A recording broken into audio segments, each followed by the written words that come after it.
ইরানের বিরুদ্ধে যুক্তরাষ্ট্রের সামরিক অভিযান অপারেশন এপিক ফিউরি শেষ হয়েছে বলে জানিয়েছেন মার্কিন পররাষ্ট্রমন্ত্রী মার্কো রুবিও। এখন শুরু হয়েছে নতুন উদ্যোগ প্রজেক্ট ফ্রিডম। আটকে পড়া হাজারো নাবিককে উদ্ধারের লক্ষ্যে এই পদক্ষেপ বলে দাবি ওয়াশিংটনের। ইরানের বিরুদ্ধে পরিচালিত যুক্তরাষ্ট্রের সামরিক অভিযান অপারেশন ইপিক ফিউরি আনুষ্ঠানিকভাবে শেষ হয়েছে, এমনটাই জানিয়েছেন মার্কিন পররাষ্ট্রমন্ত্রী মার্কো রুবিও।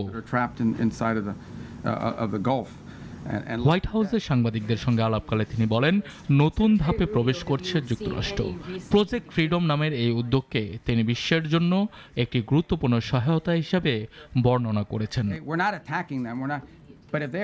রুবিওর ভাষায় এই পদক্ষেপের মূল লক্ষ্য হল হরমুজ প্রণালীতে আটকে পড়া হাজারো নাবিক ও বেসামরিক মানুষকে নিরাপদে উদ্ধার করা। তিনি দাবি করেন, ইরান প্রণালীটির নিয়ন্ত্রণ নেয়ার পর বহু দেশের নাগরিক সেখানে আটকা পড়েন।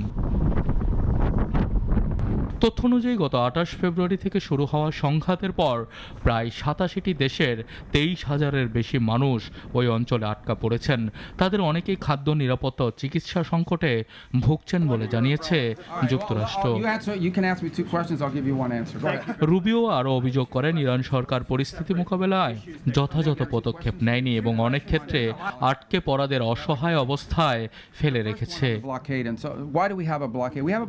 তবে ইরানের সঙ্গে আলোচনার অভিজ্ঞতা জটিল ও হতাশাজনক বলেও উল্লেখ করেন তিনি।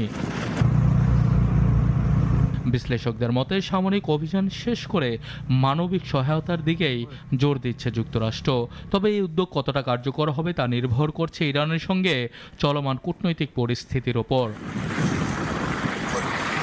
এখন দেখার বিষয় প্রজেক্ট ফ্রিডম বাস্তবে আটকে পড়া মানুষদের নিরাপদে ফিরিয়ে আনতে পারে কিনা, নাকি নতুন করে উত্তেজনা তৈরি হয় এই অঞ্চলে।